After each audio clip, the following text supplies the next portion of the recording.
Colonel Bakshi और यासिर जिलानी भाजपा प्रवक्ता को एक साथ रखा जाए स्क्रीन पे। मैं साथ रखिए। भारतीय जनता पार्टी बहुत इज्जत करती है सैनिकों की, और मेरे ख्याल से भाजपा के प्रवक्ता सैनिक साहब को बोलने देंगे। Colonel Bakshi, how has 2020 fared in terms of Indian diplomatic ties with neighbours and the friction of our forces with their forces? क्या कहते हैं, बड़ा अच्छे से सुहाना सफर रहा या एक डरावना मंजर रहा? कर्नल बख्शी। निशांत जी, मैं उम्मीद करता हूं कि मेरे को 2 या 3 मिनट का समय दिया जाएगा। मैं जरूर जो आपने सवाल पूछा है उसके ऊपर जरूर जवाब दूंगा, लेकिन मैं 2-3 चीजें शुरू में बताना चाहता हूं।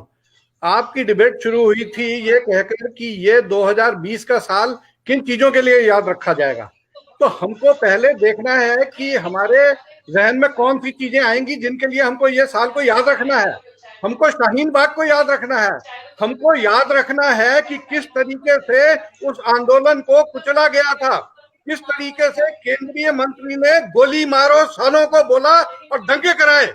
आप लोग बातें करते हैं, मैं माफ करिएगा जिलानी साहब, आप लोगों में सुनने का मादा नहीं है। आप ये कैसे बोल सकते हैं किसी प्रवक्ता को यहाँ पर और दूसरे लोगों को कि आप इतने बड़े हो गए हैं कि आप मोदी जी से सवाल करेंगे? अरे मैं बोलता हूँ मोदी जी इतने बड़े हो गए हैं कि वो लोगों के सवाल नहीं सुनेंगे, वो जनता के सवाल नहीं सुनेंगे।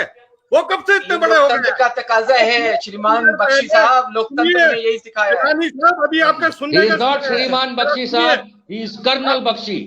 कर्नल बख्शी सुनिए, भारतीय संस्कृति में कर्नल बख्शी को श्रीमान भारतीय ऑफिसर की इज्जत करिए। सुनिए, कर रहा हूँ जी कर्नल बख्शी कर रहा हूँ।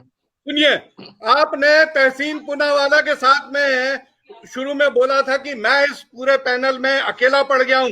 जिलानी साहब, आप अकेले नहीं पड़ गए, आपके साथ पूरा देश है। अकेला पड़ गया है मिस्टर नरेंद्र मोदी, जो हमको दिखाई पड़ा है 2020 में, जो सुरंग में अकेले घूम रहे थे, जो तोते और तितलियों के साथ अकेले घूम रहे थे, वो अकेला पड़ गया इंसान जिसकी हिम्मत नहीं होती है कि वो जनता के बीच में जा सके।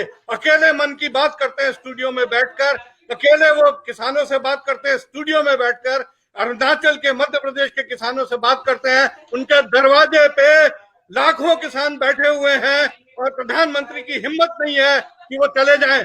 आप लोग कहाँ राजीव गांधी की बात करते हैं? पहले तो आपको ये फैक्ट ही नहीं मालूम है। निशांत वर्मा ने पूछा था किसी प्रधानमंत्री के बारे में बताइए जिसने 5 साल तक राज किया, और राजीव गांधी को आप लोगों ने 5 साल तक करने नहीं दिया। अनफॉर्चुनेटली अगर करने दिया होता तो आज हम शायद बहुत आगे होते।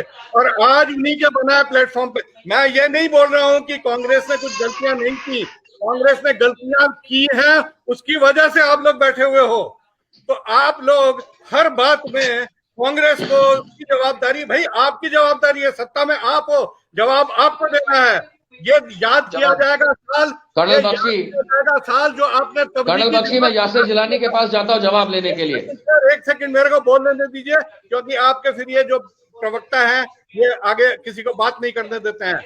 ये साल याद किया जाएगा सुशांत सिंह राजपूत को चला के जो आपने चीन का और जो कोरोना का, कोविड का एजेंडा लोगों की नजरों से दूर करने की कोशिश करी है।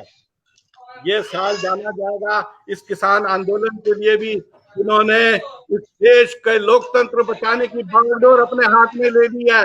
ये किसानों का नहीं, ये पूरे देश का आंदोलन हो चुका है। ये मेरा और जिलानी साहब आपका भी आंदोलन हो चुका है।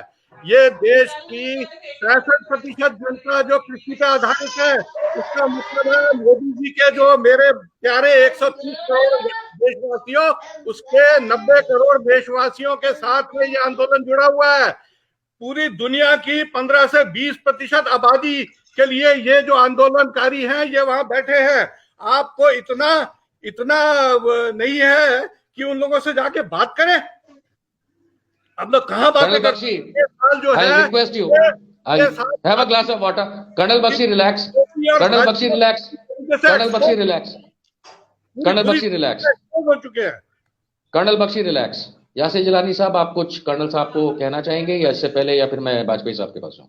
नहीं, मैं कर्नल साहब को बिल्कुल कहूंगा। जिस अन्नदाता की बात कर रहे हैं वो हम सब के अन्नदाता हैं जो बैठे हुए हैं, और वो सरकार हर तरीके से नहीं आ रही है, क्योंकि अभी आप बख्शी साहब सुनिए ना, श्रीमान जी, बख्शी साहब सुन लीजिए।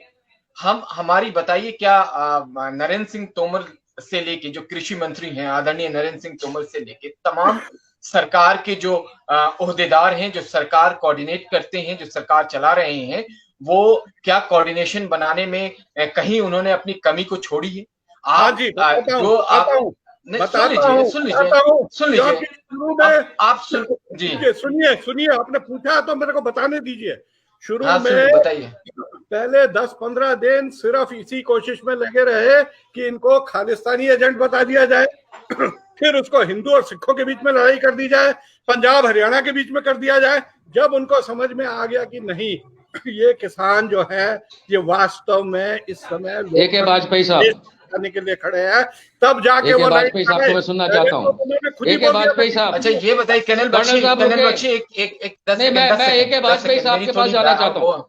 प्लीज नहीं 10 सेकंड आप 10 सेकंड नहीं सर, मैं AK वाजपेयी साहब पे जाना चाहता हूँ। वाजपेयी साहब आप सुन रहे हैं, वाजपेयी साहब आप कर्नल साहब को बताएं। नहीं गांधी साहब, मैं उस पर नहीं जाऊँ, कर्नल साहब ने तो बहुत सारी बातें कर दी, मैं उस पर नहीं जाऊंगा। गांधी साहब और श्रीवास्तव साहब ने एक बड़ा सर आप कर्नल साहब की बात पे जाइए क्योंकि यासिर जिलानी जवाब नहीं दे रहे उनका। नहीं वो मैं